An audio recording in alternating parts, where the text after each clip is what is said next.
If you are looking for an all-in-one tool set for yourself, or this would make a great gift for someone you know that maybe just got a house or just needs some tools, you're absolutely going to love this. This is 259 pieces. We're going to take a closer look and I'm going to show you everything that comes in it.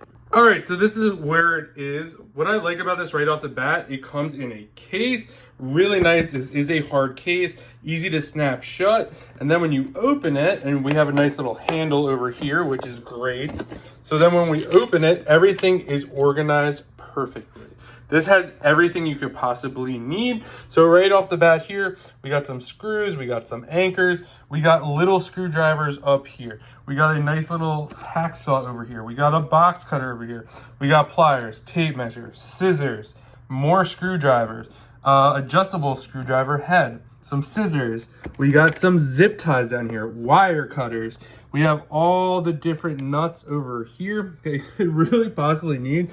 You got 19 all the way down here. We got the head to hook these up if you need an extension. Of course, we got a hammer here.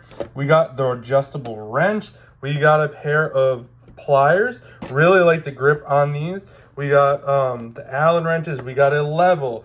This has literally everything you could think about. Look at all these bits, like all the different bits that you have here. You're gonna use that for this right over here. I mean, this thing has absolutely everything. We got some clips here. We got a ruler down here. This thing is just packed. We got a ratchet over here. If you are looking for the ultimate toolkit for yourself, or this would make a great gift, you are absolutely going to love this. And a huge thank you to the brand for sending this over so I could do this review.